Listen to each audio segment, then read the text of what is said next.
وأشهد أن لا إله إلا الله وحده لا شريك له وأشهد أن محمدا عبده ورسوله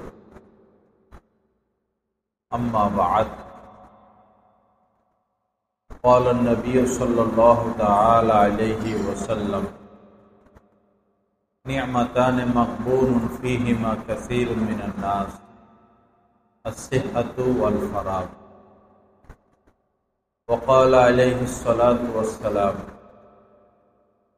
تركت فيكم أمرين لن تضلوا ما تمسكتم بهما كتاب الله وسنة رسوله أو كما قال عليه الصلاة والسلام وقال عليه الصلاة والسلام كل مولود يولد على الفطرة فأبواه يحفظانه أو ينصرانه أو يمجسانه أو كما قال عليه الصلاة والسلام اللهم صل على سيدنا ومولانا محمد وعلى آل سيدنا ومولانا محمد وبارك وسلم أستغفر الله الذي لا إله إلا هو الحي القيوم وأتوب إليه আল্লাহ পাক জাল্লা জালালুহু আমাদের সবাইকে মাফ করে দেন, আমাদেরকে দ্বীনের সহি বুঝ দান করেন। আজকের ইসলামী মজলিসকে রব্বুল আলামিন কবুল করে নেন। আমাদের সবাইকে আউলিয়া সিদ্দিকিনের মাকাম নসিব করে দেন। এই ইসলামী বয়ানের উসিলায় আমাদের সকলকে, এলাকার নারী পুরুষ সবাইকে আল্লাহ পাক কামেল হেদায়েত দান করেন। আমার ভাইয়েরা, আমাদের উপর সার্বক্ষণিক যে দায়িত্ব সেটা হচ্ছে আল্লাহর হয়ে থাকা।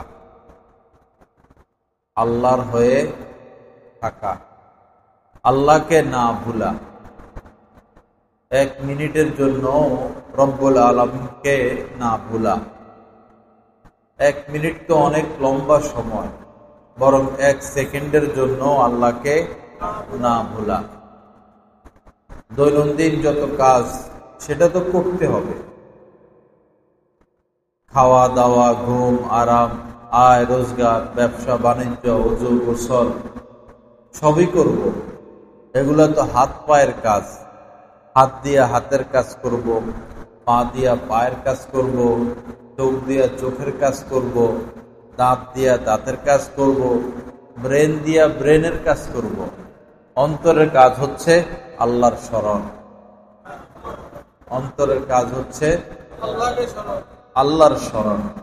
মুফতি শফিক সাহেব রহমতুল্লাহ আলাইহি বলতেন যে দুনিয়াকে পকেটে রাখা জায়েজ, দুনিয়াকে টাকা পয়সা অগায়রা দুনিয়াকে পকেটে রাখা জায়েজ, অন্তরে নয়। দুনিয়াকে পকেটে রাখা জায়েজ, অন্তরে নয়। অন্তরে থাকবে শুধুই রব্বুল আলামিন, অন্তরে শুধুই আল্লাহ। আল্লাহ পাক আমাদেরকে সেই মাকাম, সেই মর্যাদা নসিব করেন। হাদিস শরীফের মধ্যে এসেছে, আম্মা জান আয়েশা সিদ্দিকা রাদিয়াল্লাহু তাআলা আনহা বলেছেন, কানা রাসূলুল্লাহ সাল্লাল্লাহু আলাইহি ওয়াসাল্লাম ইয়াযকুরুল্লাহ তাআলা আলা কুল্লি আহইয়ানিহি। নবীজি এমন ছিলেন যে এক মুহূর্তের জন্য আল্লাহকে ভুলতেন না। নবীজি এক মুহূর্তের জন্য আল্লাহকে বলতেন না। আমরা মনে করি যে পাঞ্জাবি পড়লাম, টুপিটা মাথায় দিলাম, দাড়িটা রাখলাম, নামাজ তো পড়লাম, করি, হজ তো করলাম, যাকাত তো দেই, মনে হয় ইসলাম এখানেই শেষ। ইসলামের কিছু রয়েছে যে ফরজ, মা বোনেরা আছেন, ইনশাল্লাহ মহিলাদের উদ্দেশ্য বয়ান হবে, তো আপাতত আমরা শুনতে থাকি। তো এই মনে করি যে কমপ্লিট হয়ে গেল, তাহাজ্জুদ পড়ি, ইশরাক পড়ি, আওয়াবিন পড়ি। আসলে বিষয়টা এমন না। বিষয়টা অনেক দূর পর্যন্ত। এগুলো তো করতে হবে, যেটা ফরজ সেটা আদায় করা, যেটা ওয়াজিব সেটা আদায় করা, যেটা সুন্নতে মুআক্কাদা সেটা আদায় করা। কিন্তু আল্লাহ পাক চাচ্ছেন কি? আল্লাহ পাক চাচ্ছেন 24টা ঘন্টা বান্দা আমার হয়ে থাকুক। 24টা ঘন্টা বান্দা আমার হয়ে থাকুক। ওমা খলাকতুল জিন্না ওয়াল ইনস ইল্লা লিয়াবুদুন। রব্বুল আলামিন পবিত্র কোরআনে পাকের মধ্যে বলেছেন, জিন এবং মানুষকে আমি সৃষ্টি করেছি লিয়াবুদুন ইয়ানি লিয়ারিফুন, আমার পরিচয় অর্জন করার জন্য, আমার পরিচয় লাভ করার জন্য। এবং পবিত্র কোরআনে রব্বুল আলামিন বলেছেন অবতাগু ইলাইহিল উসিলা, যে তোমরা আমাকে খোঁজো। আল্লাহ পাক বলেন কি, তোমরা আমাকে খোঁজো। আল্লাহকে খোঁজা, আল্লাহকে ভালোবাসা, আল্লাহকে মহব্বত করা এবং এক মুহূর্তের জন্য রব্বুল আলামিনকে না ভুলা। অন্য আয়াতে কারিমের মধ্যে আল্লাহ পাক বলেছেন অযকুর রব্বাকা ইদা নাসিতা, অযকুর রব্বাকা ইদা নাসিতা, যখনই তুমি তোমার রবকে ভুলে যাবা তখনই তুমি তাকে স্মরণ করবা, যখনই ভুলে যাবা তখনই স্মরণ করবা। তার মানে আল্লাহ পাক কি চাচ্ছেন এই কথার দ্বারা উদ্দেশ্য, যে কোনো বান্দা যেন এক মুহূর্তের জন্য আল্লাহকে না ভুলে, কোনো বান্দা যেন এক মুহূর্তের জন্য আল্লাহকে না ভুলে। পবিত্র কোরআনে রব্বুল আলামিন বলেছেন ফাযকুরুনি আযকুরুকুম। দেখেন কত বড় মর্যাদা। আল্লাহ পাক বলেন যে আমাকে স্মরণ করো তো আমিও তোমাকে স্মরণ করব, আমাকে স্মরণ করো তো আমিও তোমাকে স্মরণ করব। এবং দেখেন হাদিসে কুদসির মধ্যে রব্বুল আলামিন বলেছেন যে ওয়া আনা মাআহু ইদা যাকারানি, ওয়া আনা মাআহু ইদা যাকারানি। বান্দা যখন আমাকে স্মরণ করে তো তখন আমি বান্দার সাথী হয়ে যাই। বান্দা যখন আমাকে স্মরণ করে তখন আমি বান্দার সাথী হয়ে যাই, তার সাথেই থাকি। ফা ইন যাকারানি ফি নাফসিহি, যদি বান্দা আমাকে মনে মনে স্মরণ করে। আরো বড় কথা, আরো সুসংবাদ দিচ্ছেন রব্বুল আলামিন যে বান্দা যদি আমাকে মনে মনে স্মরণ করে ফা ইন যাকারানি ফি নাফসিহি যাকারতুহু ফি নাফসি, আমিও তাকে মনে মনে স্মরণ করি। কত বড় কথা। অন্তর্যামী, অন্তরের খবর একমাত্র কে জানেন? আল্লাহ পাক জানেন। আপনার পাশে আপনার স্ত্রী, আপনার মনে কি আর আপনার স্ত্রীর মনে কি? আপনার মনে কি স্ত্রী জানে না, স্ত্রীর মনে কি আপনি জানেন না। আপনি আপনার বন্ধু বান্ধবদের সাথে আছেন, কিন্তু আপনার মনে কি বন্ধু বান্ধব জানে না, বন্ধু বান্ধবের মনে কি আপনি জানেন না। মোবাইলে ফোন করলেন, ফোনে কথা বলতেছেন মায়ের সাথে বাবার সাথে, কত কথাই তো হয়, কিন্তু মনের কথা, মায়ের মনের কথা আপনি জানেন না, আপনার মনের কথা মা জানে না। মনের কথা একমাত্র কে জানেন? আল্লাহ পাক জানেন। তা আল্লাহ বলতেছেন ফাইন যাকারানি ফি নাফসিহি, বান্দা যদি মনে মনে আমাকে স্মরণ করে, তা আল্লাহ তো বুঝতেছেন এই বান্দার অন্তরে আমি আছি। তখন বান্দাকে পুরস্কার স্বরূপ, নগদ পুরস্কার স্বরূপ আল্লাহ বান্দার কথা স্মরণ করতে থাকে। আল্লাহ পাক আমাদেরকে সে মাকাম দান করেন, হামেশা আল্লাহকে স্মরণে রাখার তৌফিক দান করেন। তো বলতেছিলাম যে আল্লাহ আমাদের থেকে কি চান? যেন আমরা আল্লাহর হয়ে থাকি। আল্লাহ আমাদের থেকে কি চান?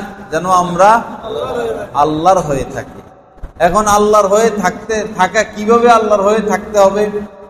আল্লাহর হয়ে থাকা কিভাবে যাবে? যে বান্দা আল্লাহর নাফরমানি করে না সেই আল্লাহর হয়ে থাকে। আল্লাহর হয়ে থাকার উদ্দেশ্য কি? যে সে আল্লাহর কোনো নাফরমানি করে না, সেই আল্লাহর হয়ে থাকা। এখন মনে করুন যে গল্প হচ্ছে, আসতে দেখলাম যে দোকানে আশপাশ বহু মানুষ বসা, তো মনে করুন গল্প হচ্ছে, গল্প করা তো নিষেধ না, খোঁজ খবর নেওয়া নিষেধ না, কিন্তু যদি গীবত শুরু হয়ে যায়, যদি কি শুরু হয়ে গেল? গীবত শুরু হয়ে গেল, তো বোঝা গেল এতক্ষণ আপনার সাথে আল্লাহর রহমত ছিল, এতক্ষণ রহমত ছিল, এখন আপনি আল্লাহর নাফরমানি শুরু করলেন, এখন রহমত থেকে আপনি বঞ্চিত হয়ে গেলেন। আল্লাহর হয়ে থাকা মানে আল্লাহর কোনো নাফরমানি না করা। এরপরে মনে করুন দিলকে অন্যের জন্য পরিষ্কার রাখা, দিলকে সকল মুসলমানের জন্য পরিষ্কার রাখা। হাদিস শরীফের মধ্যে এসেছে, নবীজি বলেন যে আদ-দীন ও আন-নাসিহা, দিন হচ্ছে আন্তরিকতার নাম, আন্তরিকতা, হিতাকাঙ্ক্ষী, শুভকামনা। দিন হচ্ছে শুভকামনার নাম। সাহাবায়ে কেরাম জানতে চাইলেন, ইয়া রাসূলুল্লাহ, কার জন্য আমরা শুভকামনা করব? আমরা শুভকামনা কার জন্য করব? তো নবীজি বলেন যে লিল্লাহি, শুভকামনা আল্লাহর জন্য, অলি রসুলিহি, অলি কিতাবিহি, আল্লাহর কিতাবের জন্য, অলি রসুলিহি, রাসূলের জন্য, অলি আইম্মাতিল মুসলিমিনা, মুসলমান যে নেতৃবর্গ, ইমাম, তাদের জন্য, ও আম্মাতিহি, সাধারণ মুসলমানের জন্য কি থাকা? আন্তরিক থাকা। এটার নাম হচ্ছে দিন। আসল দিন হচ্ছে সাধারণ মুসলমানের জন্য কি থাকা? আন্তরিক থাকা। সবাই ভালো থাকুক, সবাই সুখে থাকুক, সবাই শান্তিতে থাকুক, সবাই রিজিক পাক, সবাই এরকম আরামে থাকুক, সুখে থাকুক, এই কামনার নাম হচ্ছে দিন। আমাদের এই এক সমস্যা, আমরা একজন আরেকজনের ভালো দেখতে পারি না, এটাই বড় সমস্যা। এমনকি আপন দুই ভাই যখন বড় হয়ে যায়, বিয়ে শাদী করে, ঘর সংসার করে, তখন এই এক ভাই আরেক ভাইয়ের ভালো দেখতে পারে না। এক ভাইয়ের টাকা পয়সা হচ্ছে, আরেক ভাইয়ের টাকা পয়সা হচ্ছে না। এক ভাইয়ের ছেলেরা ভালো শিক্ষিত হচ্ছে, আরেক ভাইয়ের ছেলেরা ভালো শিক্ষিত হচ্ছে না। তখন আপন দুই ভাইয়ের মধ্যেও এই শুভকামনা আর থাকে না। তো ওইটাই দিন, যখন আমরা এক মুসলমান আরেক মুসলমানের জন্য কি হব? শুভকামী হব, হিতাকাঙ্ক্ষী হব, আন্তরিক হব। তখন আমার আপনার মধ্যে পুরোপুরি কি আসলো? দিন আসলো, পুরোপুরি দিন আসলো। যখন আমরা এক মুসলমান আরেক মুসলমানের মধ্যে কি হব? আন্তরিক হব, হিতাকাঙ্ক্ষী হব, যে সে ভালো থাকুক। দেখা যায় এরকম যে দোকানে আগুন লাগলো, কোনো এক মুসলমানের দোকানে আগুন লাগলো, তো ঢাকার মেহমান না, ওই যে গত ইয়েতে দেখা হচ্ছিল উনি, হ্যাঁ, ভাইয়ের দোকানে আগুন লাগলো। এখন এই যে বিপদটা তার উপর আসলো, এটা কি শুধু তার বিপদ না, আমাদের সমস্ত মুসলমানের বিপদ। একজনের, কোন এক মুসলমান এই পিছলা খাইয়া পড়ে পা ভেঙে গেল, এই বিপদটা শুধু এই মুসলমানের নাকি আমাদের সকল মুসলমানের? সকল মুসলমানের। দেখুন, যখন হযরত শাহজালাল রহমতুল্লাহ আলাইহি উনি ইয়েমেনে ছিলেন, ইয়েমেনবাসী যখন শুনলেন যে বাংলাদেশের সিলেটে এক হিন্দু রাজা এক মুসলমানের হাত কেটে ফেলছে, হিন্দু রাজা এক মুসলমানের হাত কেটে ফেলেছে, এই প্রতিশোধ নেওয়ার জন্য তিনি কোথায় থেকে আসছেন? ইয়েমেন থেকে আসছেন। এখন বৈরব থেকে প্রাইভেট কারে আমরা সিলেট গেলে গাড়িতে বসতে বসতে কষ্ট লাগে, 4 ঘন্টা 5 ঘন্টা লাগে। আর এখন তো জ্যাম, এখন 1-2 দিন লাগে। 1-2 দিনে সিলেট যাওয়া মুশকিল হয়ে যায়, এত জ্যাম। তো তিনি ইয়েমেন থেকে সিলেট পর্যন্ত এসেছেন এক মুসলমানের কি নিয়া? ব্যথা নিয়া, দরদ নিয়া, ব্যথা নিয়া, দরদ নিয়া। আর আজ আমাদের মুসলমানদের পরিণতি এই যে আমরা এক মুসলমান আর এক মুসলমানের পা ভাঙিয়ে দিই ধইরা সামান্য জায়গা। তো বলতেছিলাম, একটা দোকানে আগুন লাগলো, মুসলমান ভাইয়ের দোকান, এই বিপদ কি তার নাকি আমাদের সমস্ত মুসলমানদের? সমস্ত মুসলমানদের। হাদিস শরীফের মধ্যে এসেছে, আল মুসলিমুনা কা জাসাদিন ওয়াহিদ ইনিশতাকা আইনুহু ইশতাকা কুল্লুহু। যে নবীজি বলেন, সারা পৃথিবীর মুসলমানরা হচ্ছেন একই দেহের ন্যায়। সারা পৃথিবীর মুসলমানরা হচ্ছেন কি? একই দেহের ন্যায়। বোঝানোর জন্য নবীজি বলতেছেন যে তোমার পুরা শরীরের মধ্যে শুধু চোখ ব্যথা, চোখে অসুখ, চোখ উঠছে, চোখ ব্যথা, এই ব্যথা কি শুধু চোখে অনুভব করে না পুরো বডিতে অনুভব করে? পুরো বডিতে। কারো মাথা ফেটে গেল, এখন ব্যথাটা কি শুধু মাথা অনুভব করে না পুরো শরীর অনুভব করে? নবীজি বুঝার জন্য কথা বলেন অনুরূপ ভাবে সারা পৃথিবীর যে কোনো এক মুসলমানের বিপদ, এটা শুধু তার বিপদ নয়, এটা সমস্ত মুসলমানদের বিপদ। গাজাবাসীর জন্য কাঁদে নাই এমন মুসলমান কি আছে? দোয়া করে নাই এমন মুসলমান কি আছে? না।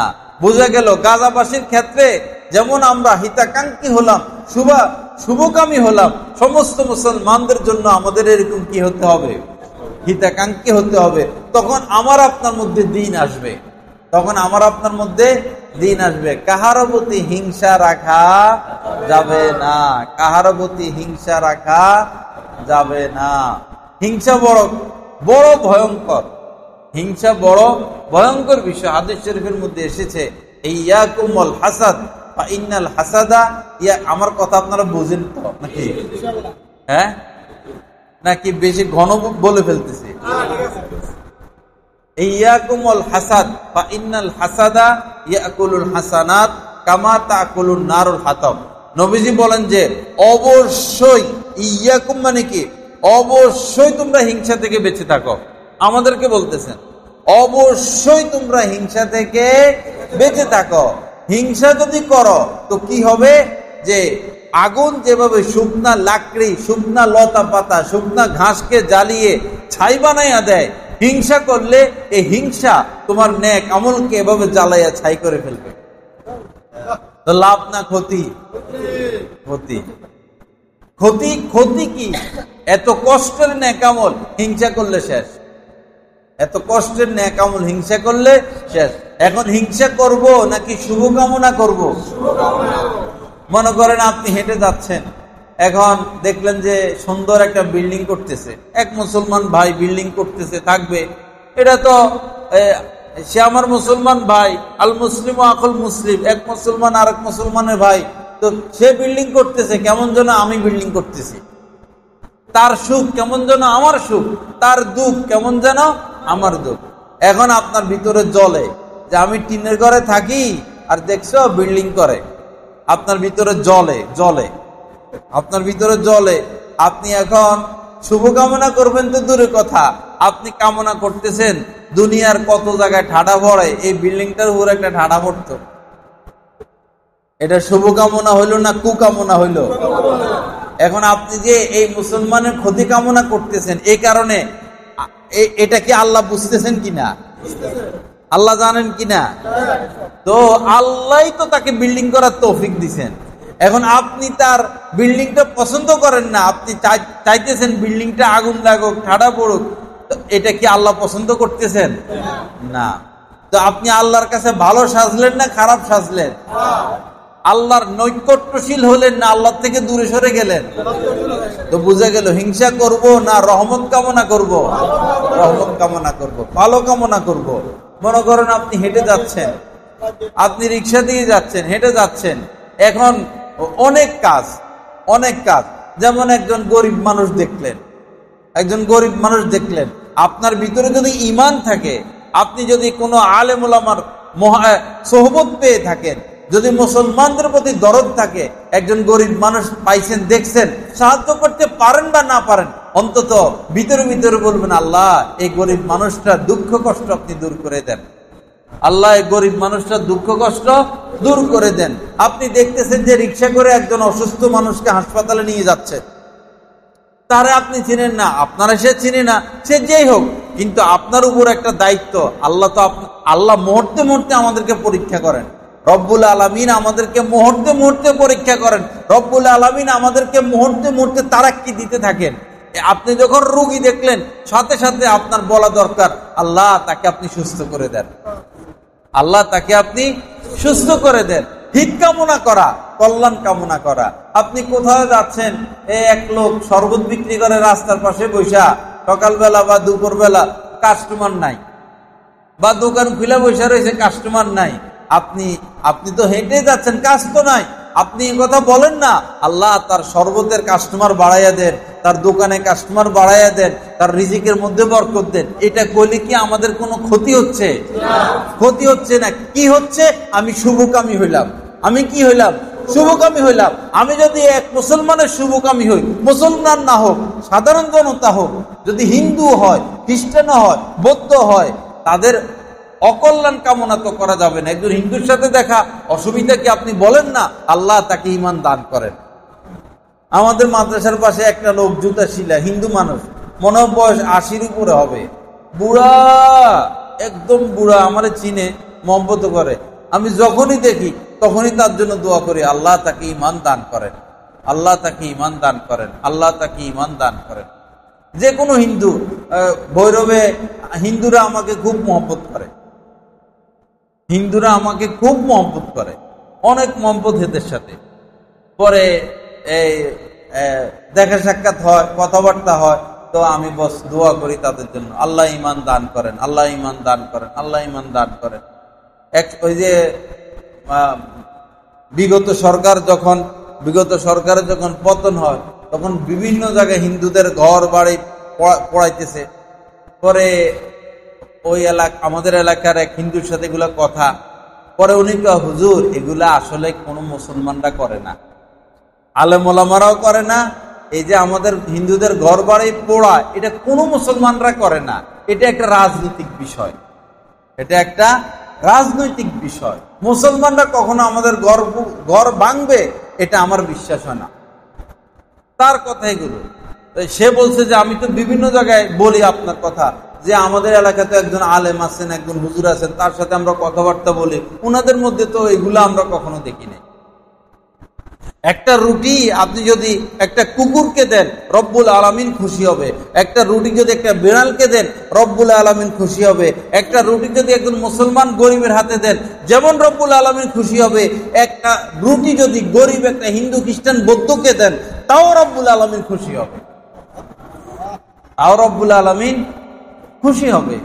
আল্লাহ পাক কাহার উপরে জুলুম করা যাবে না, কাহার উপরে জুলুম করা যাবে না। হ্যাঁ, আপনি যদি তাদের সাথে মহব্বত হয়, ভালোবাসা হয়, আপনি দ্বীনের দাওয়াত দিতে পারেন, কালেমার দাওয়াত দিতে পারেন, এটা আপনার দায়িত্ব।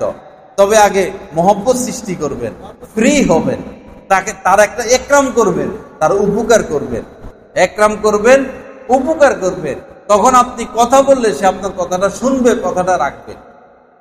লা ইলাহা ইল্লাল্লাহ। আল্লাহ পাক আমাদের সবাইকে সহিহ বুঝ দান করেন। তো আমরা কি কামনা করব? শুভ কামনা করব, সব সময় শুভ কামনা করব, শুভ কামনা করতেই থাকবো। এখন মনে করেন আপনার দুশমন আপনার ক্ষতি করতে চায়, আপনার দুশমন আপনার ক্ষতি করতে চায়, এখন তার কেমনে শুভ কামনা করবেন? তার শুভ কামনা কেমনে করবেন? বা তার শুভ কামনা এমনি করবেন, আল্লাহ তার ক্ষতির থেকে আমারে বাঁচাও, তার হেদায়েত দিয়ে দাও, তার ক্ষতির থেকে আমাকে বাঁচাও, তাকে হেদায়েত দিয়ে দাও। যদি তার হেদায়েত তার কপালে না থাকে তাহলে তাকে তুমি ধ্বংস করে দাও, যদি হেদায়েত কপালে না থাকে তাহলে তাকে তুমি ধ্বংস করে দাও। আল্লাহ আমাদের সবাইকে মাফ করেন, সহিহ বুঝ দান করেন। তো অন্তরটা সমস্ত মুসলমানদের জন্য আমরা কি করব? পরিষ্কার করে ফেলবো। আমাদের অন্তর যেন দুধের মতো সাদা হয়, আমাদের অন্তর যেন দুধের মতো সাদা হয়। পৃথিবীর ফুলগুলোতে যত ঘ্রাণ, আমার আপনার অন্তর থেকে এর থেকেও যেন বেশি ঘ্রাণ বের হয়, আমার আপনার অন্তর থেকে যেন এর থেকে বেশি ঘ্রাণ বাহির হয়। এক মুসলমানের সাথে দেখা হলো, বস দূর থেকে আসসালামু আলাইকুম ওয়া রাহমাতুল্লাহ, দূর থেকে কি বলবো? সালাম দিয়ে দিব। কোন মুসলমানের সাথে দেখা হইলে সালামের অপেক্ষায় থাকবো না, সালাম দিয়ে দিব। আল্লাহ রাসূল ছোট বাচ্চাদেরকে সালাম বাড়ে, ছোট বাচ্চাদেরকেও সালাম দিতেন, ছোট বাচ্চাদেরকেও সালাম দিতেন। আমরা এমন কিছু মানুষকে দেখি সমাজে আছে যারা সালাম দেয় না, সালামের অপেক্ষায় থাকে। এটা এরকম মানুষ আছে কিনা? সালামের অপেক্ষায় থাকে। তো আপনি কি সালামের অপেক্ষায় থাকতেন? না, আগে আগে সালাম দিয়ে দিতেন, আগে আগে সালাম। যার সাথে দেখা হবে মুসলমান দূর থেকে হাসি মুখে, কিভাবে? হাসি মুখে, আসসালামু আলাইকুম ওয়া রাহমাতুল্লাহ। এরপরে যদি কয়েকদিন পর দেখা হয় মুসাফা হইলো, আর যদি প্রতিদিনই দেখা হয় বস সালাম। এক একদিন যদি 2 বার 3 বার 5 বারও দেখা হয় সালাম। আমরা এই কয়েকজন মানুষ এই এলাকার যদি সালামের প্রচলন ঘটাই, কমপক্ষে 20 বার 30 বার সালাম দেই, এই সমাজে কোনো মারামারি কাটাকাটি থাকবে না। সমাজ থেকে মারামারি, ঝগড়া, ফাসাদ, মামলা, মোকদ্দমা, হিংসা, বিদ্বেষ সব দূর করার সবচেয়ে বড় ওষুধ হচ্ছে সালাম। সবচেয়ে বড় ওষুধ হচ্ছে সালাম। আরেকটা হচ্ছে খানা খাওয়ানো, আরেকটা কি? খানা খাওয়ানো। আরেকটা হচ্ছে শেষ রাতের নামাজ। নবীজি যখন মদিনায় প্রবেশ করেন, নবীজি যখন মক্কা থেকে হিজরত করে মদিনায় প্রবেশ করেন, তখন নবীজি একটা হাদিস বলেছিলেন, নবীজি বলেছেন যে আফসুস সালাম ব্যাপকভাবে সালামের প্রচলন ঘটাও। ওয়া আতিইমুত তুআম, মানুষকে খানা খাওয়াও। ওয়া আতিইমুত তুআম, মানুষকে খানা খাওয়াও। ওয়া সাল্লু বিল লাইল ওয়ান নাসু নিআম, মানুষ যখন ঘুমিয়ে থাকে তখন নামাজ পড়ো। মানুষ যখন ঘুমিয়ে পড়ে তখন নামাজ পড়ো। আহা, নামাজের স্বাদ তো আমরা পাইলাম না, নামাজের মজা তো পাইলাম না। মাঝে মধ্যে একটু উঠা উচিত। এই শুইতে যায় লম্বা সময় মোবাইল টিপি করে কি লাভ? যারা ফেসবুক চালায়, যারা মোবাইলে আসক্ত, মোবাইল ছাড়া তাদের ঘুম আসবে না। যদি যারা বেশি ফেসবুক বলা হয়, যদি তাদেরকে বলা হয় যে আজকে রাত্রে তুমি বালিশ নিবা না মোবাইল নিবা, যদি কথার কথা বলা হয় যে ঘুমাইতে গেলে তো বালিশ লাগে, আবার যারা ফেসবুকে আসক্ত তাদের মোবাইল ছাড়া ঘুম আসবে না, থাকতে পারবে না। তো তাদেরকে যদি দুইটা অপশন দেওয়া হয় যে মোবাইল নিবা নাকি বালিশ নিবা, কি বলবো? তো বালিশের কোভারে লাথি মার, আমারে মোবাইল দে, আমাকে মোবাইল দে।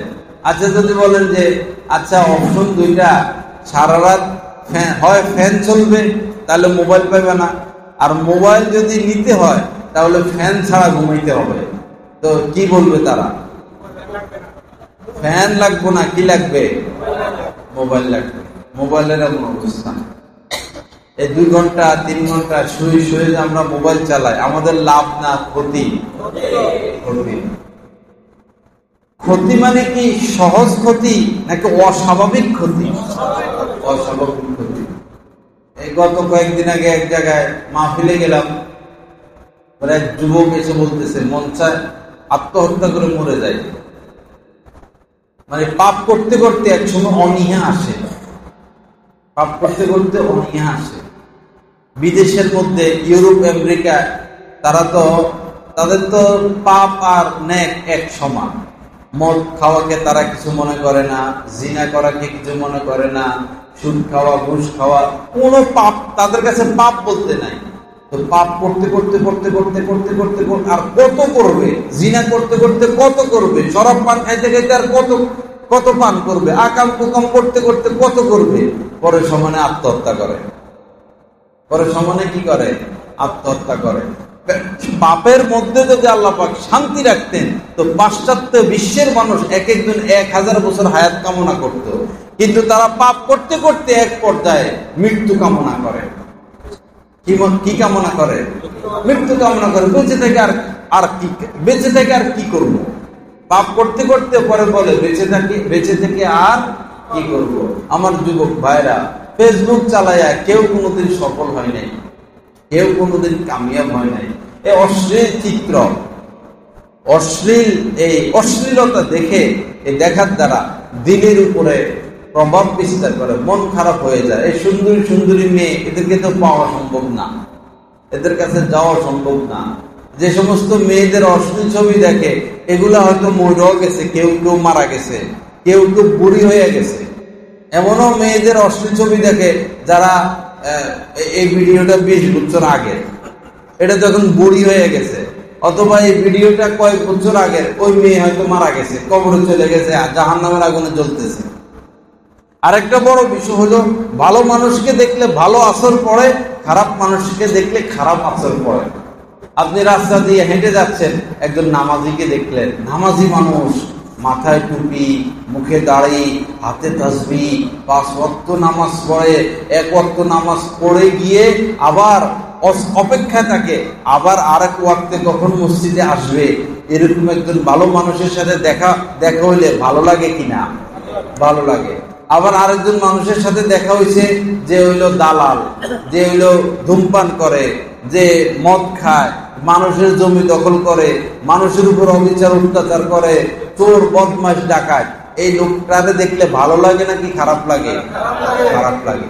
তো মোবাইলে যে আমরা খারাপ মানুষদেরকে দেখি, নায়িকা, এরা তো ভালো মানুষ না, নায়ক, এরা তো ভালো মানুষ না, এরা তো খারাপ মানুষ। মোবাইলে যখন আমরা এদেরকে দেখি, তো এটার খারাপ প্রভাবটা আমার আপনার মধ্যে পড়ে কিনা? পড়ে। দেখবেন সমাজের মধ্যে কিছু ছেলে আছে, স্কুলে পড়ে, কলেজে পড়ে, অথবা ব্যবসা বাণিজ্য করে, অথবা পড়ালেখা করে না, আছে এলাকার মধ্যে। হঠাৎ করে দেখা যায় যে তারা মাথার মধ্যে টুপি, তাদের মাথায় টুপি। হঠাৎ করে দেখা যায় যে তাদের মুখে দাড়ি। হঠাৎ করে দেখা যায় যে তারা নামাজি হয়ে গেল। হঠাৎ করে দেখা যাইতেছে পাঞ্জাবি, টুপি, পাগড়ি, জিকির আজকার, ইবাদত বন্দেগী, এরকম দেখা যায় কিনা? এটার কারণ হলো সে কার সোহবত পাইছে? ভালো মানুষের সোহবত পাইছে। কার সোহবত পাইছে? ভালো মানুষের সোহবত পাইছে, কোন আলেমে দ্বীনের সোহবত পাইছে, কোন আল্লাহ ওয়ালার সোহবত পাইছে, এজন্য তার এই অবস্থা। আবার দেখবেন এলাকার মধ্যে কিছু ছেলে ফেলে আছে, কানের মধ্যে ধুল লাগায়, লাগায় কিনা? হাতের মধ্যে কি লাগায়? চুড়ি লাগায়, চুড়ি লাগায়। এরপরে পিছনের চুল, এপাশের চুল, এপাশের চুল, পিছনের চুলগুলো চাইচা ছোট্ট করে শয়তানের মতো এখানে কতগুলো রাখে, আছে কিনা এরকম? এরপরে নির্লজ্জের মতো হাফ প্যান্ট পরে। কি একটা ভালো ছেলে, এখন কি করে? রান রুন এগুলো সব দেখাইয়া বুড়া পোলা 18 বছর 20 বছরের হাফ প্যান্ট করে। তার মধ্যে যে এই পরিবর্তন, এই ছেলেটার কি ভালো মানুষের সোহবত পাইছে না খারাপ মানুষের সোহবত পাইছে? এই কথাটা আমি এজন্য বললাম যে ভালো মানুষকে দেখলে মানুষের অন্তরের উপরে যেমন প্রভাব পড়ে, খারাপ মানুষগুলোকে দেখলেও মানুষের অন্তর আত্মার উপরে কি পড়ে? খারাপ পড়ে, এবং এটার প্রভাব তার জীবনে বিস্তার লাভ করে। এটার প্রভাব তার উপরে বিস্তার লাভ করে। এজন্য নবীজি বলেছেন, লা তুসাহিব ইল্লা মুমিনা, মুমিন ব্যতীত কাহারও সান্নিধ্যে যাবে না, মুমিন ব্যতীত কাউকে বন্ধুরূপে গ্রহণ করবে না, মুমিন ব্যতীত কাউকে বন্ধুরূপে গ্রহণ করবে না। ওয়ালা ইয়াকুল তুআমাকা ইল্লা তাকিয়ুন, নবীজি বলেছেন মুত্তাকি ব্যতীত কেউ যেন তোমার খানা না খায়। খুব কঠিন কথা, মুত্তাকি ব্যতীত কেউ যেন তোমার খানা না খায়। দোকানে বসে যে চা খাওয়াই, সে কি মুত্তাকি? বন্ধুকে ডেকে ডেকে আয় দোস্ত আয় চা খাইয়া যায়, বন্ধু কি মুত্তাকি? এরপরে বাজার সদাই করে কামাই রোজগার করে ঘরে নিয়ে স্ত্রীকে খাওয়ায়, সন্তানকে খাওয়ায়, আমার স্ত্রী আমার সন্তান সবাইকে মুত্তাকি? মুত্তাকি তো না। তো নবীজি তো বলতেছেন মুত্তাকি ছাড়া কাউকে খানা খাওয়াবা না। তো আমরা সারাদিন যাদেরকে খাওয়াই সব তো বেমুত্তাকি। এখন উপায় কি? উপায় হইল চেষ্টা চালায় যাইতে হবে।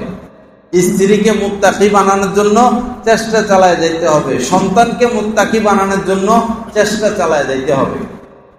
সন্তান যদি মুত্তাকি না হয়, আল্লাহর কসম, এই সন্তানের দ্বারা দুনিয়াতেও আপনি কোনো উপকার হাসিল করতে পারবেন না, আখিরাতেও এর দ্বারা আপনি কোনো উপকার পাবেন না। দুনিয়াতেও এই সন্তানের থেকে কষ্টের উপরে কষ্ট, দুঃখের উপরে দুঃখ পাবেন, আখিরাতেও এই সন্তানের দ্বারা যার্রা পরিমাণ উপকার পাবেন না, বরং আপনাকে পিতা হিসেবে সে পরিচয়ই দিবে না। আল্লাহ হেফাজত করেন। এখন আসলে সন্তানকে কিভাবে মানুষ করবেন? মা বোনেরা আছেন, আপনারা শুনেন। এক তো হলো কেউ যদি নেক সন্তান চায়, নেক সন্তান, এখনো বিয়ে শাদী করে নাই, বিয়ে শাদী করবে, কিন্তু সে চাচ্ছে নেক সন্তান, তাহলে তাকে প্রথমে একজন নেককার স্ত্রী গ্রহণ করতে হবে। তাকে কি গ্রহণ করতে হবে? নেককার স্ত্রী। আবার কোন মেয়ে সে চাচ্ছে সে মা হবে, নেককার সন্তানের মা, বাইজিদ বুস্তামির মা, বড় পীর আব্দুল কাদের জিলানির মা, খাজা মঈনুদ্দিন চিশতির মা হওয়ার স্বপ্ন দেখে কোনো মেয়ে। এখন তাকে কি করতে হবে? ডলার আলা লোক খুঁজে বাইর করবো নাকি দিনদার লোক? দিনদার লোক, দিনদার লোক। এক বুজুর্গ আলেমের কথা শুনেছি যে তার মেয়ে খুব নেককার, মেয়ে খুব আল্লাহ ওয়ালি নেককার এবং সুন্দরীও। পরে বাদশাহ এটা খবর পাইছে, বাদশাহ খবর পাইছে যে অমুক আলেম, তার মেয়েটা খুব নেককার কিন্তু গরিব। বাদশাহ সিদ্ধান্ত নিছে যে তার ছেলেকে দিয়ে এই মেয়েটাকে সে বৌমা করে আনবে। ছেলেকে দিয়া এই দিনদার মেয়েটাকে কি বানাবে? বৌমা বানাবে। এই আলেমী দিন যখন এটা শুনছে যে রাজার চোখ পড়ছে আমার মেয়ের দিকে, সে পুত্রবধূ বানাবে, রাজাও দিনদার নয়, রাজার ছেলেও দিনদার নয়, আমার মেয়ে দিনদার, আমি তো বদ্দিন ছেলের হাতে আমার মেয়েকে তুলে দিতে পারি না। এই খবর পাইছে ওই আলেমী দিন। তখন রাত গভীরে মেয়ে আর বাবা বাইরে হয়ে গেছে ঘর থেকে, রাত গভীরে বাইর হয়ে এই আলেম তার এক ছাত্রের বাড়িতে গেছে, ছাত্র গরিব, কোন রকম ভাঙামুগা ঘর, যাইয়া ছাত্রকে ঘুম থেকে জাগাইছে, জায়গায় বলল, বাবা আমার মেয়েটাকে তুমি বিবাহ করবা?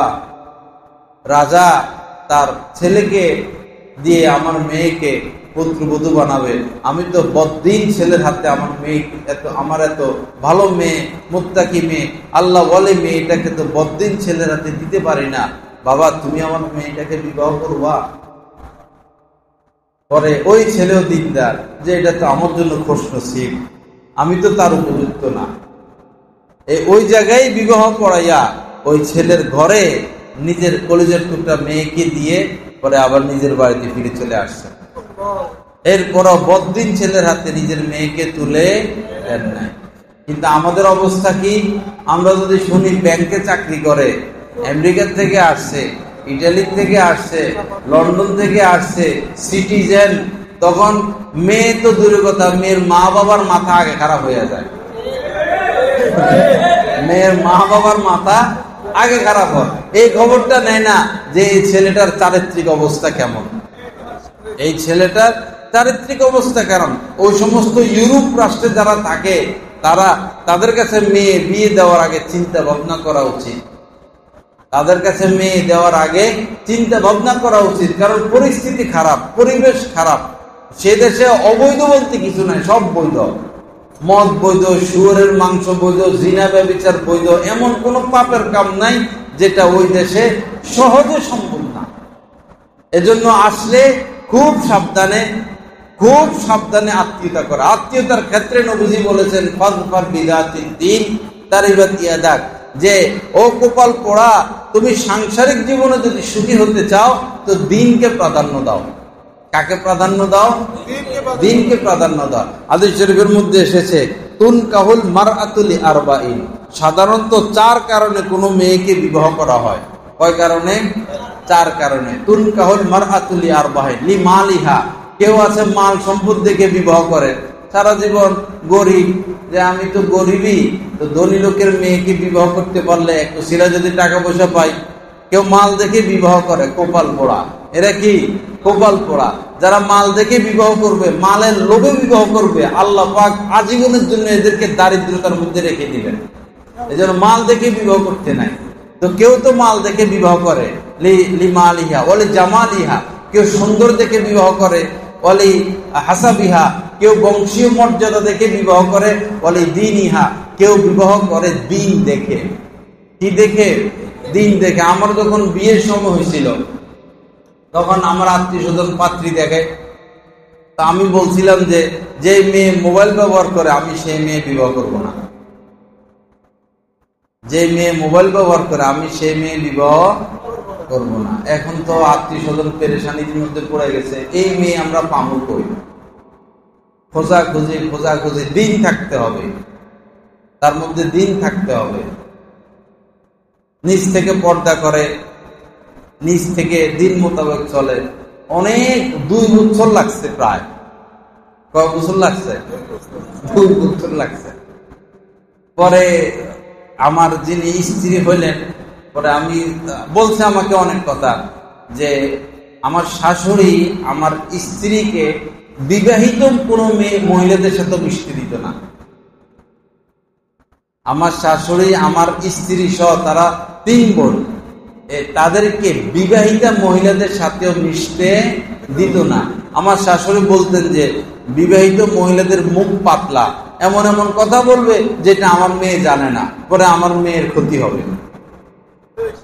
এবং আমার স্ত্রীর সমবয়সী তার মামা আছে, সমবয়সী মামা, এই মামাদের সাথে মিশতে দিত না। তো এরা বলতো মামার সাথে তো পর্দা নাই। তো আমার শাশুড়ি বলতেন পর্দা না থাকুক, সমবয়সী, তো পর্দা না থাকুক, সমবয়সী, শুধু কি খবর কেমন আছো এতটুকু, আর কোনো গল্প সল্প করতে দিত না। এরপরে মোবাইল ঘরে বলতো যে আত্মীয় স্বজনের সাথে কথা বলার দরকার হইলে, যেমন নানির সাথে কথা বলা বা এরকম খালার সাথে কথা বলা, শুধু কথা বলার জন্য মোবাইলটা দিত, ছোটটা কোটি, কথা বলা শেষ, মোবাইলটা নিয়ে ডয়ের ভিতরে ঢুকাইয়া তালা মেরে রাখত। তো যে যেমন চায় আল্লাহ পাক তার জন্য তেমন মিলান। আল খাবিসাতু লিল খাবিসিন, যারা যুবক ছেলে আছে বা যুবক ছেলেদের মধ্যে যারা বখাটে বা মেয়েদের মধ্যে যারা বখাটে, এরা ভালো ছেলে পছন্দ করে না। এদেরকে যদি বলেন যে ছেলেটা ভদ্র, নামাজি, পাগড়ি পরে, দাড়ি রাখে, নেককার, গুনাহ করে না, থুতু মারবো। এই বখাটে মেয়ে এগুলার যদি বলে যে কানের মধ্যে দুল লাগায়, হাতের মধ্যে চড়ি পরে, ল্যাংটা হইয়া হুন্ডা চালা, হাফ প্যান্ট পরে, এটা ঠিক আছে, এটা ঠিক আছে। কারণ আল খাবিসাতু লিল খাবিসিন, যারা নাপাক এরা নাপাককে পছন্দ করবে, যারা নাপাক এরা নাপাক গুলোকে পছন্দ করবে। আর যারা পবিত্র এরা কখনো অপবিত্রকে পছন্দ করবে না, কখনো করবে না। আমার শাশুড়ি আমার কাছে ফোন দিয়ে বলতেন যে জামাই, এত কষ্ট করে মেয়েদেরকে পালছি, যদি কোনো আলেমের হাতে তুলে দিতে না পারি তা আমার জীবনটা তো শেষ, আমার মেয়েদেরও জীবন শেষ, আমারও জীবন শেষ, আমার মেয়েদেরও জীবন শেষ। এজন্য আমার মা বোনেরা, আমার ভাইরা, আমার অভিভাবকেরা এই শুধু টাকা টাকা টাকা টাকা টাকা টাকা এগুলা নয়, আগে দিন দেখেন। মেয়েটাকে বিবাহ দিবেন, আগে দিন দেখেন, দিন আছে কিনা, অথবা দিন আসার সম্ভাবনা আছে কিনা। এরপরে টাকা পয়সা, বংশীয় মর্যাদা, পারিবারিক অবস্থা এগুলো পরে, আগে দেখেন ছেলেটার মধ্যে কি আছে কিনা, দিন আছে কিনা। বহু ছেলেরা এখন এই মাদক সেবী, ইয়েবা খায়, গাঁজা খায়, সিগারেট খায়, জুয়া খেলে, একটা দুইটা নয়, এই দেশের লক্ষ লক্ষ মানুষ এখন এই নেশাগ্রস্ত। যে মেয়েটার স্বামী নেশাগ্রস্ত তার কত কষ্ট, প্রতিটা রাত সে একটা নেশাখোর স্বামীকে বরণ করতে হয়। একটা মেয়ে প্রতিটা রাত সে নেশাখোর স্বামীকে বরণ করতে হয়। নেশাখোরের কি মাথা ঠিক আছে, না মেজাজ ঠিক আছে, না রুচি ঠিক আছে, না এর আখলাক ভালো, না স্বভাব ভালো, না চরিত্র ভালো। এখন আপনি ধন দেখে বিবাহ দিচ্ছেন, কিছুদিন পরে আপনার জামাতা মদ খাওয়া শুরু করলো, গাঁজা খাওয়া শুরু করলো, এখন ধন দিয়ে কি করবেন, সম্পদ দিয়ে কি করবেন? এজন্য বেশি ধনী ধনী ধনী ধনী খুঁজবেন না, একটা ভালো ছেলে খোঁজেন, একটা ভালো ছেলে খোঁজেন। আমাদের এলাকায় আমার মুসল্লি তার ছেলেকে বিবাহ করাবে, ধনী মানুষ, পরে মেয়ে পছন্দ হয়েছে, সব পছন্দ, মেয়ে পক্ষ ছেলে পছন্দ, সব ঠিক আছে, বিয়ের কথাবার্তা শুধু ডেটটা পড়বে।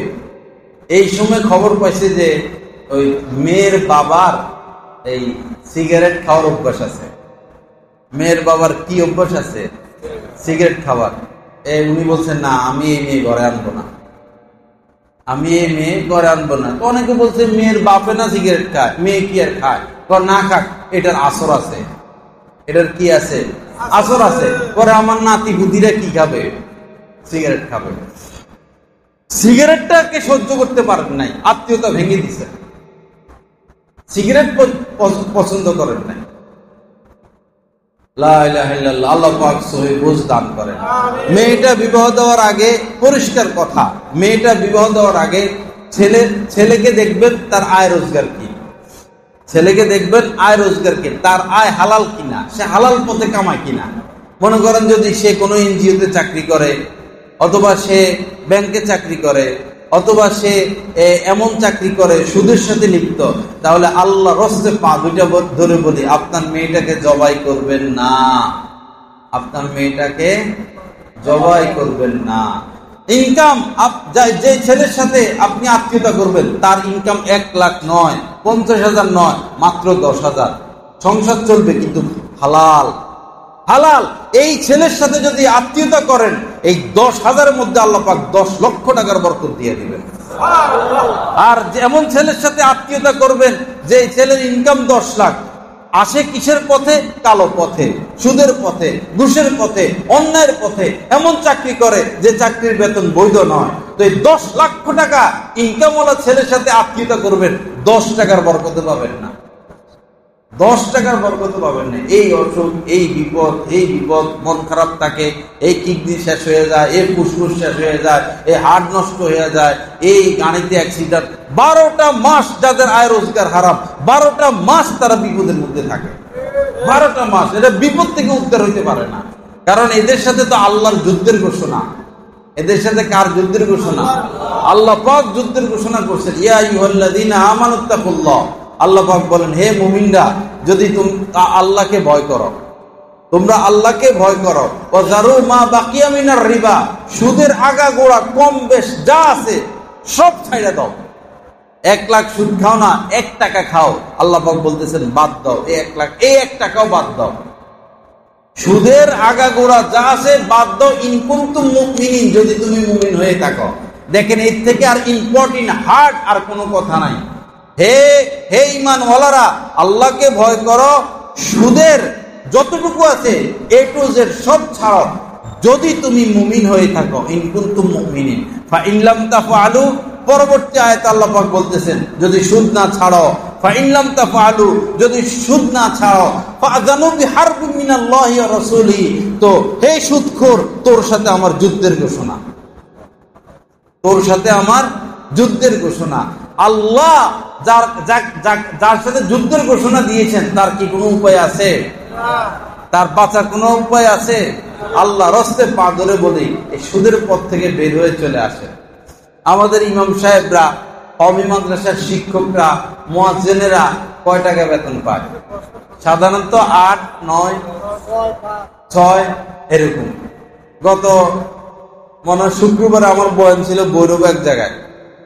তো যে এলাকায় বয়ান, যে গ্রামে মসজিদে বয়ান, সেই গ্রামের মসজিদের 40 জন ইতালি থাকে। যে একটা গ্রামের মসজিদ, ওই গ্রামের মধ্যে কয়জন ইতালি থাকে? 40 জন ইতালি থাকে। মসজিদ কি ভিআইপি করে করছে, ভিআইপির উপরে ভিআইপি মসজিদ, গ্রামের ভিতরে টাকা আছে। পরে আমি জিজ্ঞেস করলাম বয়ানের পরে, ইমাম সাহেবের বেতন কত? ইমাম সাহেবের বেতন কত? কয় 8,000 টাকা। কত? 40 জন, এই গ্রামের 40 জন কোথায় থাকে? ইতালি থাকে। এক একটা টাইলস কি ভিআইপি, আর ইমাম সাহেবের বেতন দেয় কত?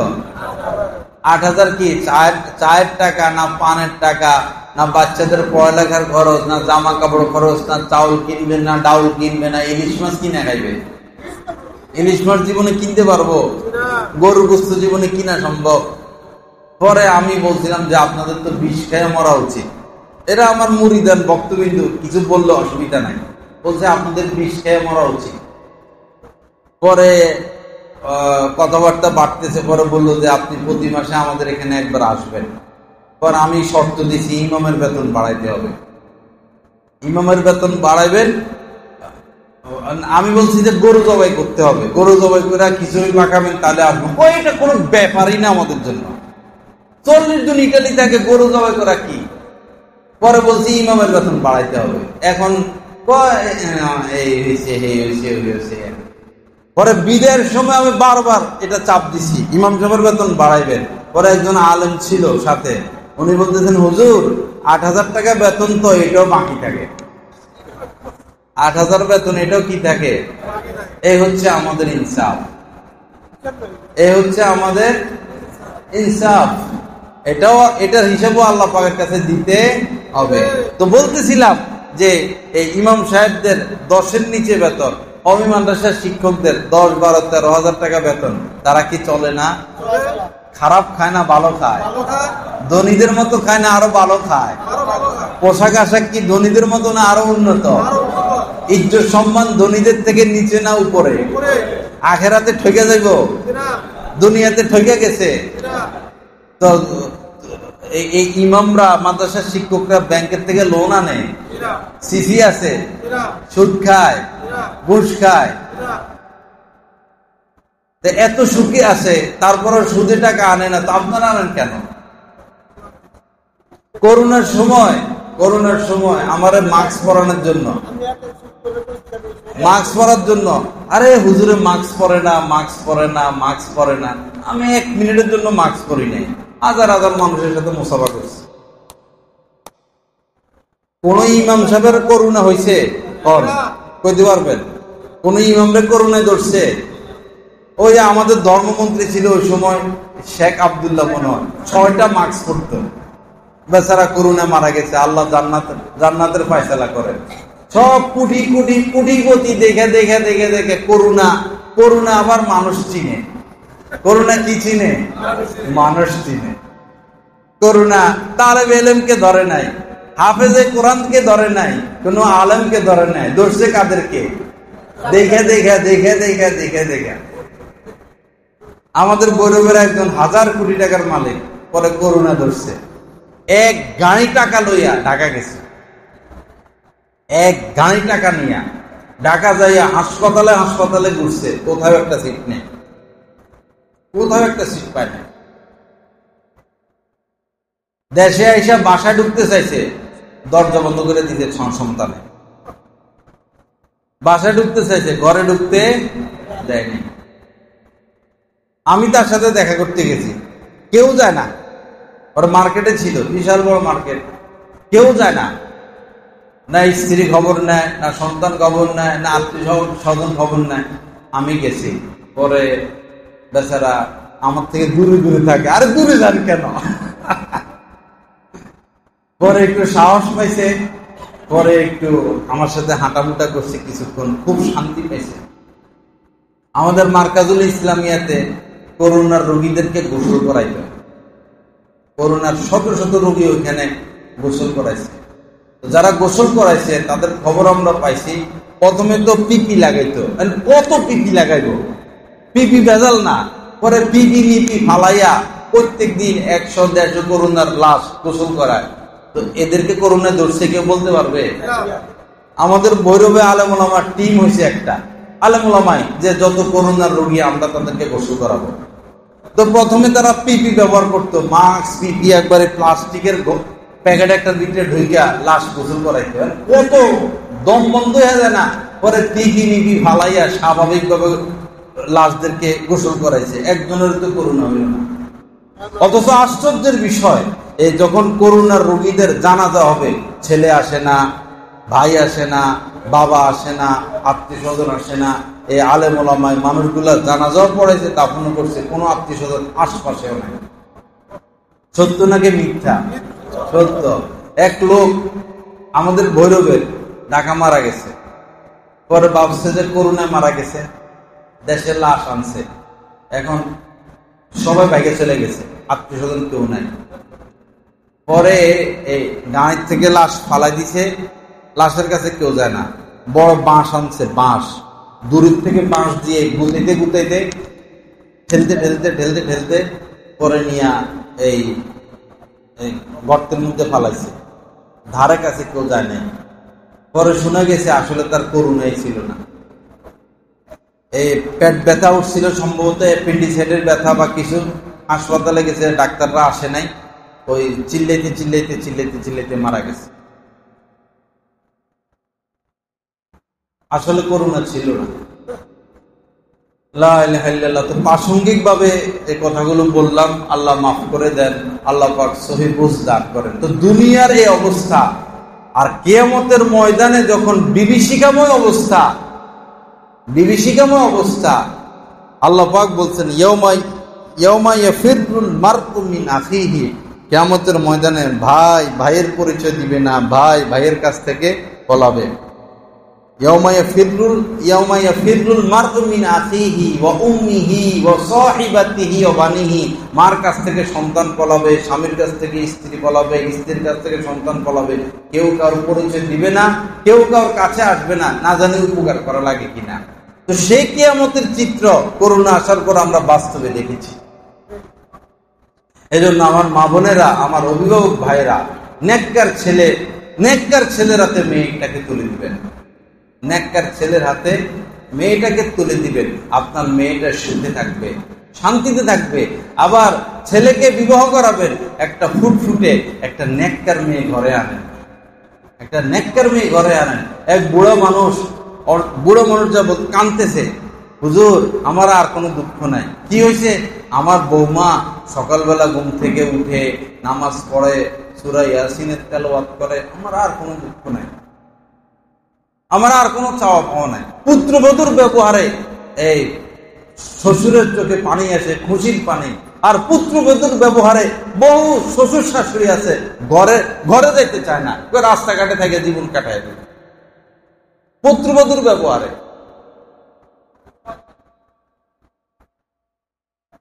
লা ইলাহা ইল্লাল্লাহ। আল্লাহ পাক সহিহ বুঝ দান করেন। আল্লাহ পাক আমাদেরকে নেককারকে প্রাধান্য দেওয়ার তৌফিক দান করেন। আমার মা বোনেরা, হাদিস শরীফের মধ্যে এসেছে যে মহিলা 4টি কাজ করবে, 1 2 3 4টি আমল, 4টা আমল যে মহিলা করবে, মৃত্যুর সাথে সাথে ওই মহিলাকে বলবে জান্নাত, মানে মৃত্যুর পর ওই মহিলাকে বলবে জান্নাতের যে দরজা দিয়ে প্রবেশ করতে মন চায় সে দরজা দিয়ে প্রবেশ করো। ইদা সাল্লাতিল মারআতু খামসাহা, প্রথমটা হচ্ছে কোন মহিলা যদি 5 ওয়াক্ত নামাজ আদায় করে, ইদা সাল্লাতিল মারআতু খামসাহা ও সাওমাত শাহরাহা, রমজান শরীফে রোজা রাখে, ও আহসানাত ফারজাহা, নিজের সতীত্ব এবং নিজের দেহকে হেফাজত করে, ও আতাআত যাওজাহা, এবং নিজের স্বামীর আনুগত্য করে। কয়টা আমল হইল? 4টা। 5 ওয়াক্ত নামাজ, রমজান শরীফের রোজা, নিজের দেহের হেফাজত এবং স্বামীর আনুগত্য। এই 4টা আমল যে মহিলা করবে, নবীজি বলেন যে কিলা দুখুলিল জান্নাতা মিন আইয়ি আবওয়াবিল জান্নাতি শিইতি, মৃত্যুর পর এই মহিলাকে অফার দেওয়া হবে যে জান্নাতের যেই দরজা দিয়ে প্রবেশ করতে মন চায় সেই দরজা দিয়ে প্রবেশ করো। এই আমলটা করার চেষ্টা করবেন। এবং হাদিস শরীফের মধ্যে এসেছে যে আইয়ুমা ইমরাতিন, যে মহিলা এমন ভাবে মারা গেল, ওয়া যাওজুহা আনহা রাদিন, যে তার স্বামী তার উপর সন্তুষ্ট ছিল। কোন স্ত্রী যদি স্বামীকে সন্তুষ্ট রেখে মারা যায়, দাখালাতিল জান্নাহ, নবীজি বলেন সোজা সে জান্নাতে চলে যাবে, সোজা সে জান্নাতে চলে যাবে। স্বামীর খেদমত ইবাদত, স্বামীর খেদমত ইবাদত। ঢাকা এক মহিলা মারা যাবে, হাসপাতালে শোয়া, এই কিছুক্ষণের মধ্যে মারা যাবে, তার কিছুই নেই ভিতরে, ডাক্তারদের যেটা বক্তব্য। তো এই শেষ মুহূর্তে এই স্বামী গিয়ে পাশে বসছেন, সিটের মধ্যে মাথার পাশে স্বামী গিয়ে বসছেন। এই স্ত্রী কিছুক্ষণ পরে মারা যাবে। তো এই স্ত্রী হাতটা বের করে, হাতটা বাড়াইয়া স্বামীর কোমরের দিকে হাতটা এনে কোমরটা একটু টিপি দিচ্ছেন। কোমরটা, শক্তি তো নাই, মারা যাবে, একটু একটু টিপি দিচ্ছেন। তো স্বামী বলতেছে যে তুমি কি করতেছ? স্ত্রী বলতেছে আপনার তো কোনো খেদমত করতে পারি নাই, আমার এখন বিদায় নেওয়ার পালা, কিছুক্ষণের মধ্যে আমি চলে যাব, শেষ মুহূর্তে আপনার একটু খেদমত করেছে। নেককার স্বামী কাকে বলে? নেককার স্ত্রী কাকে বলে? যে ব্যক্তি অনেক কিছু পাইছে, রাজার ধন পাইলো, হাজার হাজার কোটি টাকা পাইলো, গাড়ি পাইলো, বাড়ি পাইলো, ছেলে পাইলো, মেয়ে পাইলো, বন্ধু বান্ধব পাইলো, নেতৃত্ব পাইলো, নেককার স্ত্রী পায় নাই, আল্লাহর কসম সে কিছুই পায় নাই, সে কিছুই পায় নাই। আগুনে জ্বলছে সে সারা জীবন আগুনে জ্বলছে। এজন্য দোয়া করতে থাকা, রব্বানা হাবলানা মিন আজওয়াজিনা ওয়া যুররিয়াতিনা কুররাতা আয়ুনিন ওয়াজআলনা লিল মুত্তাকিনা ইমামা। 5 ওয়াক্ত নামাজের পরে দোয়া করা। স্ত্রী নেককার না তো বস দোয়া করা, স্বামী নেককার না, দোয়া করতে থাকা, চেষ্টা করতে থাকা, দোয়া করতে থাকা, চেষ্টা করতে থাকা। আজ নয় কাল ইনশাআল্লাহ সফলতার ফুল ফুটবেই ফুটবে। এক আমার পরিচিত এক স্বামী স্ত্রী, এরা স্বামী মদ খায়। তো স্ত্রী কি করবে, চলেও যাইতে পারে না, বাচ্চা হয়ে গেছে, বাচ্চাদের দিকে তাকিয়ে মদখোর স্বামীর সংসার করে যাচ্ছে। আর ধৈর্য আর দোয়া মুনাজাত রোনাজারি, কানতে কানতে কানতে কানতে ধৈর্য ধরতে 16 বছরে মাথায় এসে এই স্বামীটা শুধু যে মদ ছাড়ছে এরকম না, মদ ছাড়া নামাজ ধইরা পুরা একবারে বাইজিদ বোস্তামি হয়ে গেছে। এজন্য নিরাশ হইতে নাই, কখনো নিরাশ হইতে নাই। আমার মা বোনেরা, স্বামীর সাথে তর্ক করবেন না, স্বামীর সাথে তর্ক করবেন না। আজকে আপনার স্বামী গরম কথা বলতেছে, তো আপনি আজকে পানি হয়ে যান। স্বামী আজকে আগুন, আপনি পানি হয়ে যান, আগুন নিভে যাবে। স্বামী আগুন, আপনিও আগুন, পুরো ঘরের মধ্যে আগুন লাগবে। আজকে স্ত্রী আগুন, কোনো কারণে স্ত্রীদেরও মন খারাপ হয়, তারাও তো মানুষ। সে স্ত্রী বড় বড় কথা বলতেছেন স্ত্রী, তো আজকে স্ত্রী আগুন, স্বামী আজকে আপনি পানি হয়ে যান, আপনি আজকে পানি হয়ে যান। দুইটা কথা শুনেন, স্ত্রীর মুখে দুইটা কথা শুনেন, গালি দিতেছে গালি শুনেন, গরম গরম কথা বলতেছে গরম গরম কথা শুনেন, ধমকাধমকি করতেছে, একটু চুপ করে থাকেন। আপনার ঘরটা সুখের হবে, পরিবারটা সুখের হবে। এক লোক হযরত ওমর রাদিয়াল্লাহু তাআলা আনহু যখন খলিফা, তখন যাচ্ছেন কি হযরত ওমরের কাছে বিচার দিবেন। কি বিচার? যে স্ত্রী আমার সাথে দুর্ব্যবহার করে, আমাকে ধমকায়, এরকম ঘরের মধ্যে অশান্তি করে, উৎপাত করে। এই বিচার নিয়ে হযরত ওমরের কাছে যাচ্ছেন কে? এক লোক। পরে হযরত ওমর রাদিয়াল্লাহু তাআলা আনহুর ঘরের কাছাকাছি যাওয়ার পরে এই লোকে শুনতেছে হযরত ওমরের স্ত্রী হযরত ওমরকে ধমকাইতেছেন। হযরত ওমরের স্ত্রী ওমরকে, এই তুমি এটা করো না, তুমি সেটা করো না, তোমার এই হয়েছে, তোমার এই হয়েছে। যারা দেখলে কে ভাগে? শয়তান ভাগে।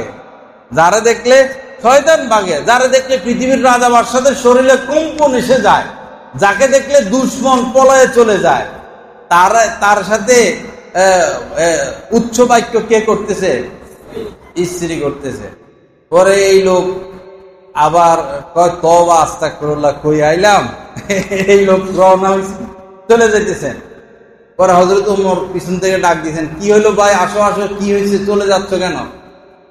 পরে বলতে রাজি নেই, কয় কি বলতাম, আসছিলাম তো আমার স্ত্রী আমার সাথে তো একটু গরম গরম কথা বলে, ভাবলাম আপনার কাছে বিচারটা দেই। আপনি যদি আমার স্ত্রীকে দুইটা কথা বলেন, হয়তো সে কি হবে, ঠান্ডা হবে। এখন দেখি এখানেও হেই কাপ, এখানেও কি, আমি একটু কথা এদিক সেদিক মিলে বলতেছি আর কি, এখানেও সেটাই চলতেছে। পরে হযরত ওমর বললেন, দেখো আমার স্ত্রীর কারণেই তো আমি এই খেলাফতের দায়িত্ব পালন করতে পারতেছি। আমার স্ত্রী যদি আমাকে সহযোগিতা না করতেন, তা আমি তো এই খেলাফতের দায়িত্ব পালন করতে পারতাম না। আমার স্ত্রী আমার খানা পাকায়, আমার স্ত্রী আমার জামা কাপড়গুলো ধুয়ে দেয়, আমার স্ত্রী আমার সন্তানগুলোকে লালন পালন করতেছে, আমার স্ত্রী আমার ঘরটা গুছিয়ে রাখতেছে। যদি এই বড় বড় দায়িত্বগুলো স্ত্রী পালন না করতেন, তা আমি তো সিংহাসনে বসে রাষ্ট্র পরিচালনা করতে পারতাম না। যার দ্বারা আমি এত উপকার পাচ্ছি, যে স্ত্রীর দ্বারা এত উপকার পাচ্ছি, সে দুই চারটা কথা বললে শুনে থাকা কি উচিত না? সে দুই চারটা কথা বললে আমার কি উচিত না শুনে থাকা? তো এই জন্য কখনো যদি স্ত্রী দেখেন যে গরমা গরমি, তখন আপনারা স্বামীরা কি থাকবেন? ঠান্ডা থাকবেন, ধৈর্য ধরবেন, গায়ে হাত তুলবেন না কখনো। স্ত্রীদের গায়ে কখনো হাত তুলতে নাই, কারণ তার সাথে তো আপনার আবার যাইতে হবে, তার কাছে তো আবার যাইতে হবে, তখন তো লজ্জার বিষয়। একটু আগে হাত তুললেন, এখন আবার তার কাছে গেলেন। হাত না তোলা, বোঝানোর চেষ্টা করা, ধৈর্য ধরা, বোঝানোর চেষ্টা করা, ধৈর্য ধরা, স্ত্রীদের কাজে সহযোগিতা করা, স্ত্রীদের কাজের প্রশংসা করা। রান্না বান্না করলে বলবেন খুব মজা হয়েছে। কি হয়েছে? খুব মজা হয়েছে। একটা জামা পরছে, তো ভালো না দেখাইলেও বলবেন যে খুব ভালো দেখাইতেছে। স্ত্রী কালা, স্ত্রী বুড়ি হয়ে গেছে, স্ত্রীর ব্যবহার খারাপ, চেহারা পছন্দ হয় না, আচরণ পছন্দ হয় না, মনের কথা মনে রাখেন, মনের কথা মনে রাখেন, প্রকাশের দরকার নাই। বলবেন তোমার খুব সুন্দর দেখা যাচ্ছে, তোমারে খুব সুন্দর দেখা যাচ্ছে, এরকম পাকশাক করলো, খানা খুব মজা হয়েছে। যদি এইভাবে তার সাথে ভালো আচরণ করা যায়, দুনিয়া তো আল্লাহ আপনাকে মাহরুম করবেন না, আখেরাতেও মাহরুম করবেন না। দুনিয়াতে কিভাবে মাহরুম করবেন না?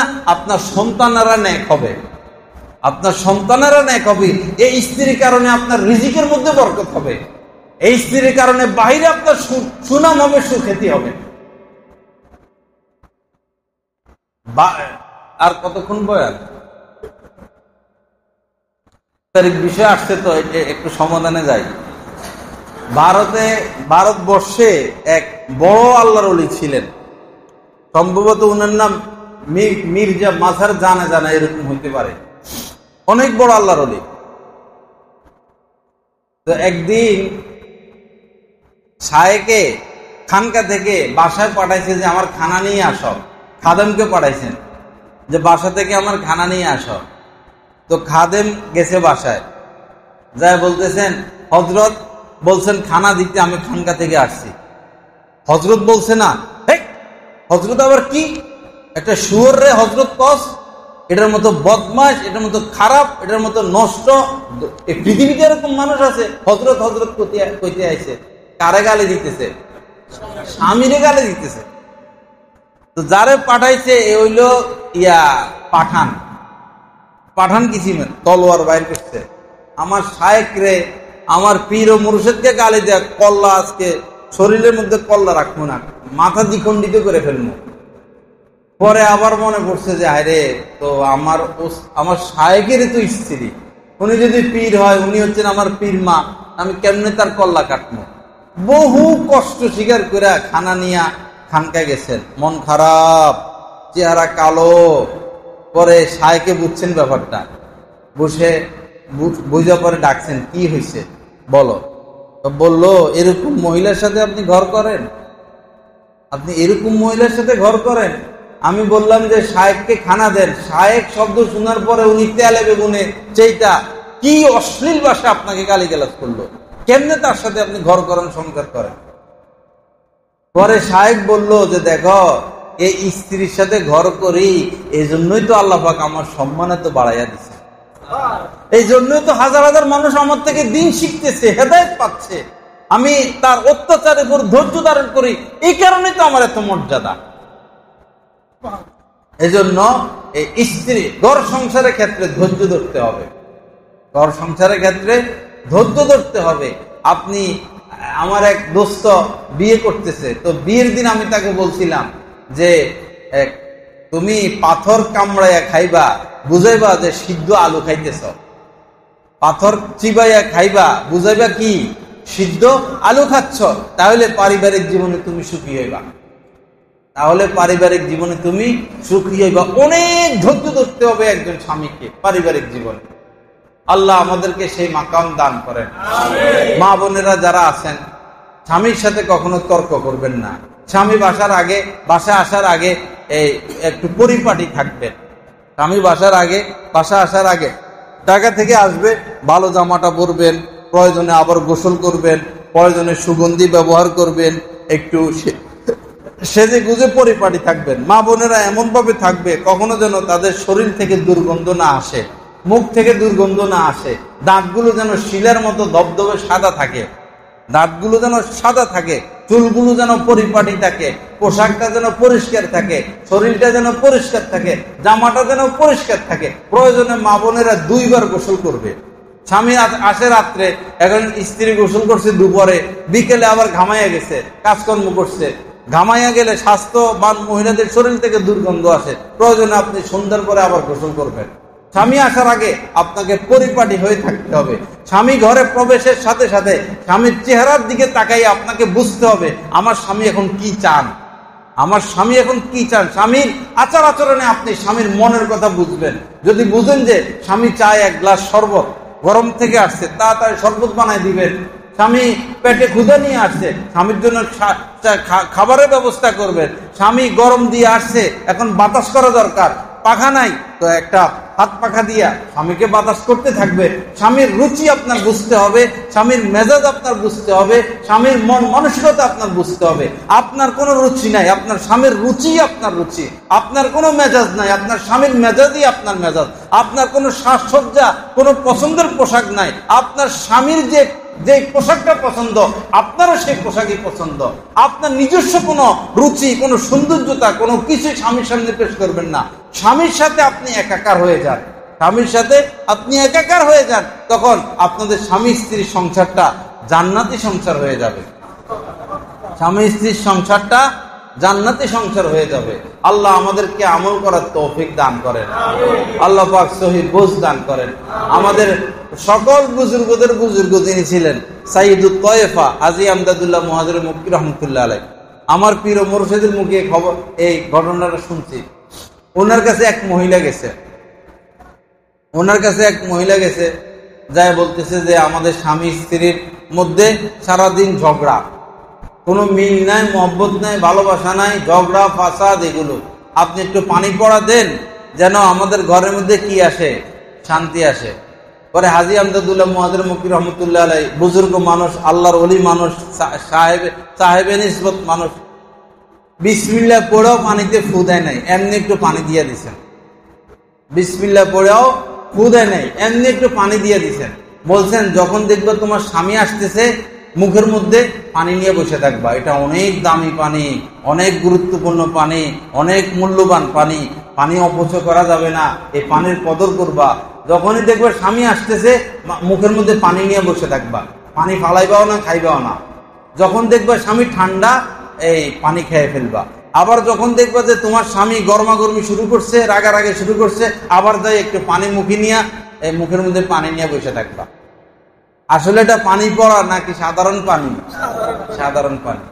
স্ত্রী তো মহা খুশি, আল্লাহর ওলির থেকে পানি পড়া আনছি, তো জানালা দিয়ে বারবার দেখে স্বামী আসতেছে কিনা। পরে দেখতেছে যে স্বামী আসতেছে, একটু পানি মুখে নিয়ে বসে রয়েছে। এখন স্বামী আইসে ঘরে ঢুকার আগে শুরু করছে, এই দরজার সামনে ঝাড়ু এটা রাখছো, রাস্তাঘাট অপরিষ্কার। স্বামীরও ব্যবহার খারাপ, স্ত্রীর ব্যবহার খারাপ। যাই হোক, দরজা খুলছেন, স্বামী বকাবকি অব্যাহত। অন্যদিন তো স্বামী একটা বললে স্ত্রী একটা বলে, স্ত্রী একটা বলে স্বামী আর একটা বলে। আজকে শুধু এক হাতে কি তালি বাজে? আজকে এক পক্ষ কে বলতেছে? শুধু স্বামী বলতেছে, স্ত্রীর মুখে তো কি পানি। 2-4 মিনিট বকাবকি করে স্বামী একটু তাকায় তাকায় দেখে কি ব্যাপার, আজকে কিছু বুঝতেছি না, কোনো জবাব আসতেছে না। এখন একা একা কতক্ষণ আর বকাবকি করবো? পরে আচ্ছা চুপচাপ হয়ে গেছে।